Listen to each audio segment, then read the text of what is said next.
ಇದು percentage topic ಮೇಲೆ question ಕೇಳ್ತಾ ಇದ್ದಾರೆ. ಕ್ವಶನಲ್ಲಿದೆ ಅಂದರೆ ಒಂದು ಸಂಖ್ಯೆನ ಮೊದಲು 15% ಅಷ್ಟು ಕಡಿಮೆ ಮಾಡಿ ಮತ್ತು ಅದೇ ಸಂಖ್ಯೆನ 20% ಅಷ್ಟು ಜಾಸ್ತಿ ಮಾಡ್ತಾ ಇದ್ದಾರೆ. ಇದರಿಂದ ಮೊದಲಿದ್ದಕ್ಕಿಂತ ಇವಾಗ 78 ಜಾಸ್ತಿ ಸಿಗ್ತಾ ಇದೆ.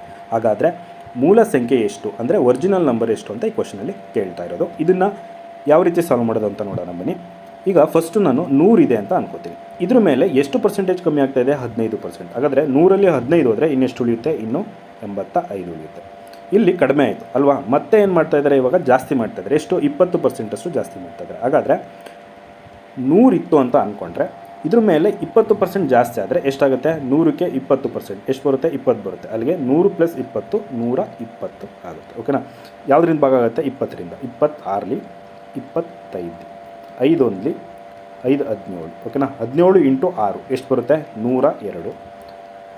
ಫಸ್ಟ್ ಎಷ್ಟಿತ್ತು? 100 ಇತ್ತು. 100 ಇದ್ದಿದ್ದು 102 ಆಗ್ತಾಯಿದೆ. ಎಷ್ಟು ಜಾಸ್ತಿ ಆಯಿತು? 2 ಜಾಸ್ತಿ ಆಯಿತು. ಇದು 2 ಜಾಸ್ತಿ ಆದ್ದರಿಂದ ಎಷ್ಟು ಸಿಗ್ತಾ ಇದೆ ನಂಬರು? 78 ಸಿಗ್ತಾ ಇದೆ. ನಮಗೇನು ಕೇಳ್ತಿರೋದು? ಮೂಲ ಸಂಖ್ಯೆ ಎಷ್ಟು ಅಂತ. ಮೂಲ ಸಂಖ್ಯೆ ಎಷ್ಟಿದೆ? 100 ಇದೆ. 100ಕ್ಕೆ ಎಷ್ಟಾಯಿತು ಅಂತ ಕ್ಯಾಲ್ಕುಲೇಟ್ ಮಾಡಿದ್ರೆ ನಮಗೆ ಆನ್ಸರ್ ಸಿಗುತ್ತೆ. ಅಲ್ಲಿಗೆ 2 ಇದ್ದಿದ್ದು 78 ಆಗ್ತಾ ಇದೆ ಅಂದರೆ ಯಾವ ನಂಬರಿಂದ ಇಂಟು ಮಾಡ್ತೀವಿ? 2 × 39. ಓಕೆನಾ?